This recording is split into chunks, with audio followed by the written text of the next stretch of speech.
একসাথে জেগে ওঠে ভোলার স্বপ্ন আমাদের আশা, যিনি করেছেন উন্নয়ন, পথ দেখিয়েছেন সবাইকে। হাফিজ ইব্রাহিম আছেন আমাদের পাশে।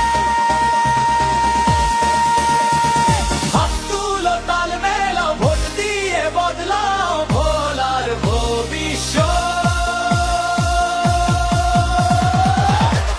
উন্নয়নের পথে যে যিনি কাজ করেছেন হাফিজ ইব্রাহিম, জনতার পাশে ধানের শীষে ভোট দাও, ভোলা দুই জাগুক, স্বপ্ন সাজুক, জনগণ তরুণ একসাথে। হাফিজ ইব্রাহিম আবার আমাদের আশা।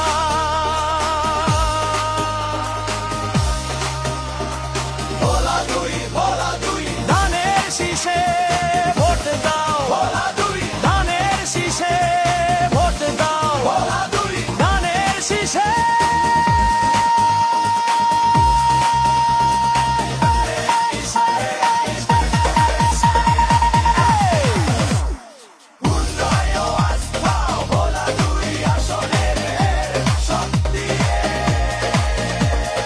হাফিজ ইব্রাহিম আছেন আমাদের পাশে।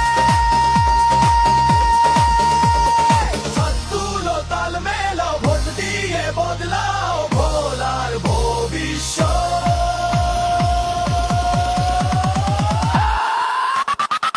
উন্নয়নের পথে যিনি কাজ করেছেন হাফিজ ইব্রাহিম, জনতার পাশে।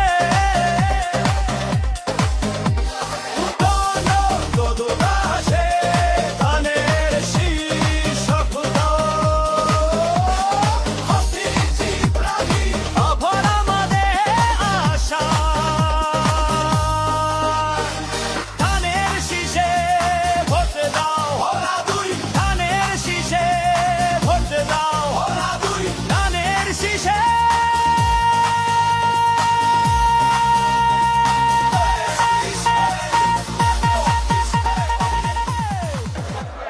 সংগ্রামে উপস্থিতি, প্রিয় নেতা জনতা আলহাজ হাফিজ ইব্রাহিম সাহেবকে আগামী ত্রয়োদশ জাতীয় সংসদ নির্বাচনে মনোনীত করায় দেশনেত্রী তিনবারের প্রধানমন্ত্রী ও বিএনপির ভারপ্রাপ্ত চেয়ারম্যান জনাব তারেক রহমান সাহেবকে ব্রহ্মপুর উপজেলা বিএনপির পক্ষ থেকে ধন্যবাদ ও কৃতজ্ঞতা জানাই।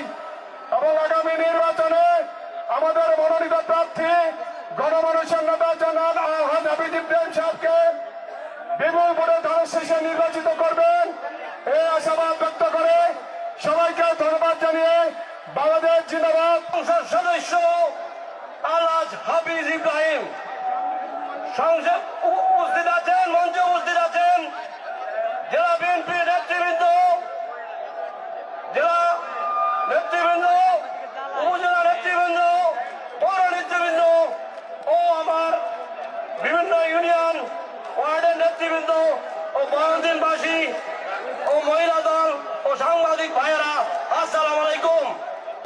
বুরহানউদ্দিন উপজেলা এবং পৌর বিএনপির উদ্যোগে গণমানুষের প্রিয় নেতা, সাবেক সংসদ সদস্য, আগামী জাতীয় সংসদ সদস্য প্রার্থী, ধানের শীষের প্রার্থী জননেতা হাফিজ ইব্রাহিমের গণসংবর্ধনের আজকে এই গণসমুদ্র বুরহানউদ্দিনবাসী, আসসালামু আলাইকুম। আজকে একটাই স্লোগান, ধানের শীষের রব উঠেছে, ধানের শীষের রব উঠেছে। ভাইরা, আগামী নির্বাচনে মা বোনদেরকে নিয়ে 26 সালের যে নির্বাচন হবে, সবাইকে কেন্দ্রে কেন্দ্রে গিয়ে ধানের শীষে ভোট দেওয়ার জন্য আহ্বান জানাই। বড়দিন দৌলত খায় চলমান, সেই আমার নেতা জনাব আলহাজ হাফিজ ইব্রাহিম সাহেব উপস্থিত আছেন। ভোলা জেলার সিনিয়র নেতৃবৃন্দ উপস্থিত আছেন। আমরা আশা করছি আগামী জাতীয় নির্বাচনে আমরা বিপুল ভোটের ব্যবধানে তাকে আমরা জয়যুক্ত করে সংসদে পাঠাবো, এই আশা পোষণ করে আমি আমার বক্তব্য এখানে শেষ করছি। আগামী দিনে